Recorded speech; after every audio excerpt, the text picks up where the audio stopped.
Annyeong Buzz fam, welcome back to the channel where we dive deep into the hottest updates in K-drama land.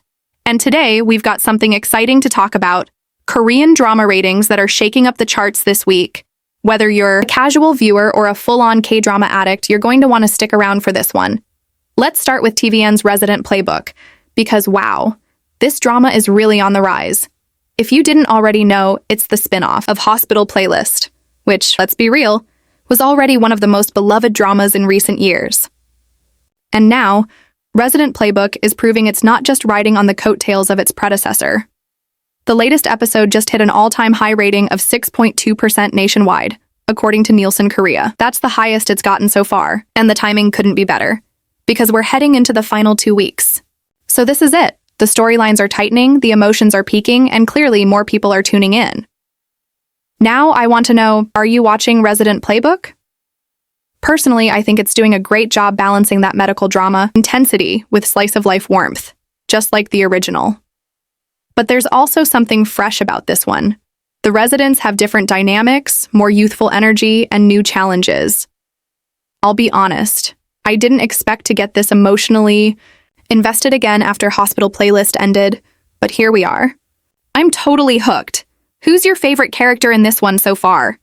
And do you think it's living up to the Hospital Playlist legacy? I really want to hear your take on it, especially from those of you who were die-hard fans of the original.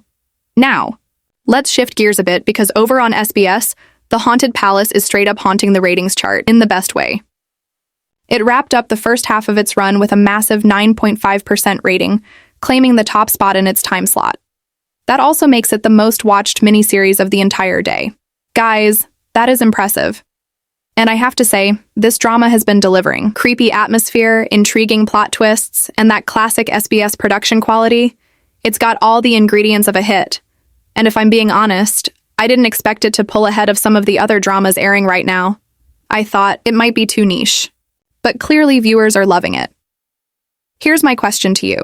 What do you think is driving the success of The Haunted Palace? Is it the cast? The horror mystery blend? Or do you think people are just hungry for darker, more suspenseful content these days? I mean, we've had a lot of romance and slice of life lately.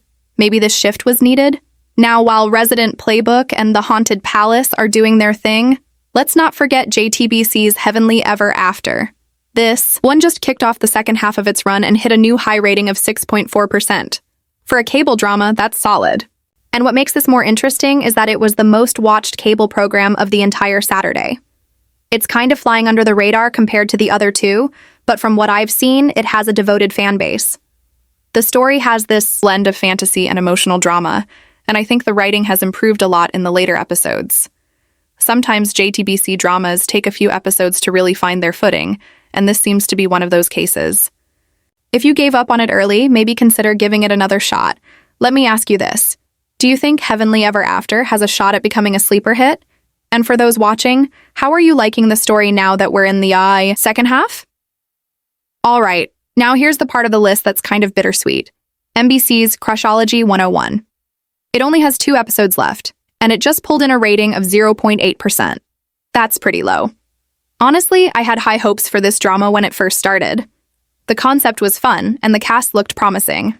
But somewhere along the way, it just didn't connect with audiences. Maybe it's the pacing, the chemistry? Or maybe it got overshadowed by bigger titles airing at the same time. It happens, but it still sucks to see a drama with potential fall under the radar. For those of you watching Crushology 101, do you think it deserved better? Or did the plot just not live up to expectations? Alright, I'm gonna stop this part here, but we're not done. We'll break down the show that absolutely dominated Saturday across all networks, plus a little speculation about how the finale weeks will shake up the rankings. So don't go anywhere, and while you wait, drop your thoughts in the comments. Which drama are you most into right now? Are you watching any of the ones we talked about so far? And which one do you think deserves way more love? Alright buzzers, let's continue diving into the weekend drama ratings, and now it's time to talk about the show that literally crushed the competition in numbers. We're talking about KBS2 TV's For Eagle Brothers, which defended its spot as the most watched program of Saturday, pulling in a jaw-dropping 18.1% average nationwide rating. 18%, people. That is a monster rating in today's drama landscape. Now let's be real, KBS family dramas usually do well in the ratings. They've got that broad appeal, multi-generational cast, and classic weekend drama formula that just works for Korean households. But For Eagle Brothers seems to be hitting even harder. The story is dramatic but grounded, emotional but not overly melodramatic. It's like the kind of drama your mom, your grandma, and even you can watch together and all find something relatable. Personally, I think the strength of this drama lies in its consistency. It doesn't try to be trendy or flashy, it just delivers solid storytelling every week. There's comfort in that, you know? And in a drama landscape where shows sometimes try too hard to be edgy or different, it's kind of refreshing to have a drama that just knows its identity and sticks to it. I want to know, though, are any of you actually watching For Eagle Brothers? I'll admit, I only tuned in recently because of the rating buzz, but now I kind of get why it's resonating. If you're watching, tell me which character has your heart right now. And if you're not watching, let me ask. Do you usually skip the weekend KBS dramas because they seem old school? Or do you enjoy them when you're in the mood for something familiar and heartwarming? Now, zooming out a little, this past weekend showed something interesting. Every major network had a drama pulling in its highest ratings. That's a big deal. It tells us that audiences are engaged across multiple genres and networks. We've got a medical drama, a supernatural mystery, a romantic fantasy, and a family drama all winning in their own categories. And that's kind of beautiful, right? There's something for everyone, but it also brings up a fun discussion.